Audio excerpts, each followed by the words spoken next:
নমস্কার, আমি সুচিস্মিতা।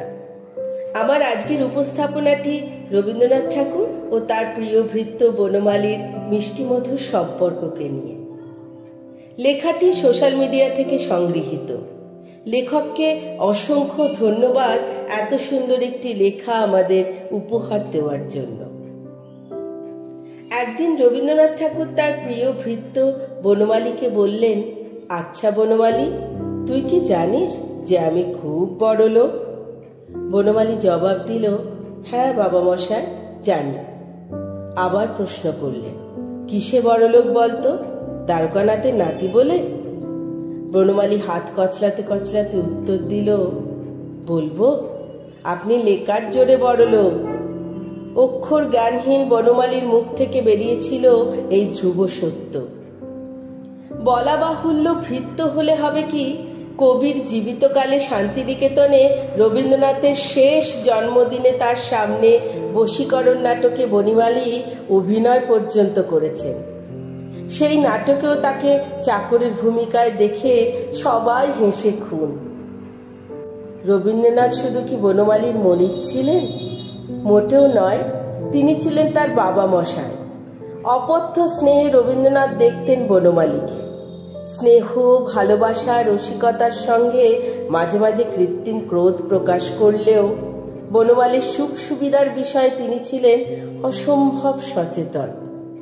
সন্দেহের বিন্দুমাত্র অবকাশ নেই, রবি কবির জীবনে সফল ভৃত্যদের তালিকায় সবার উপরে বনমালীর নাম থাকবে।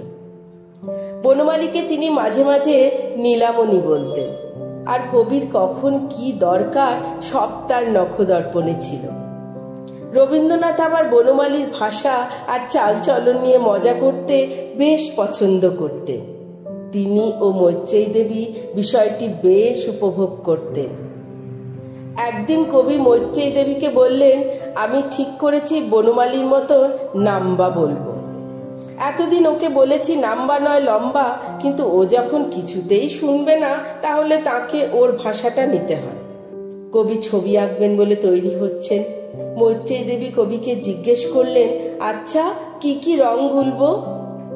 উত্তরে রবীন্দ্রনাথ বললেন, আহা, আগে কাগজটাকে নাম্বা করে কাটো, তবে তো।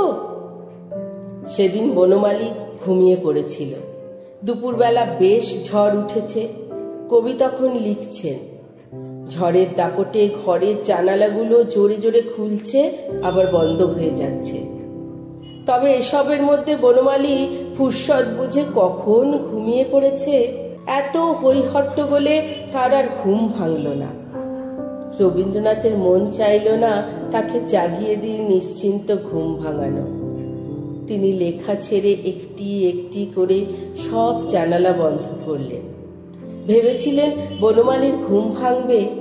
আবার স্বস্থানে ফিরে কবি স্মিত হাস্যে বললেন, ঘুমিয়েছে বেচারা, হঠাৎ জাগালে ধর্মর করে উঠে শেষটা একটা অনর্থ করে বসবে। এসব টুকিটাকি কাজ গৃহস্থ লোককে করে নিতে হবে বই কি।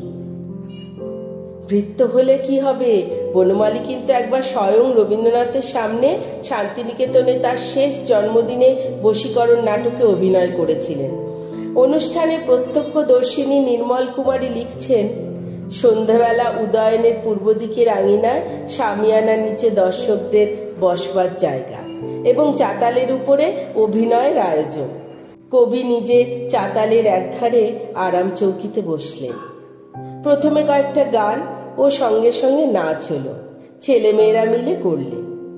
তারপর বশীকরণ নাটকটি অভিনয় খুব ভালোই হলো। সকলে নিজের অংশ খুব ভালো করে করেছিল। এর মধ্যে সত্যি সত্যি উল্লেখযোগ্য হচ্ছে রবীন্দ্রনাথের পুরাতন ভৃত্য বনমালী। তাকে চাকরের ভূমিকাতেই নামানো হয়েছিল। বনমালীর আবির্ভাবে সবাই হেসে খুন।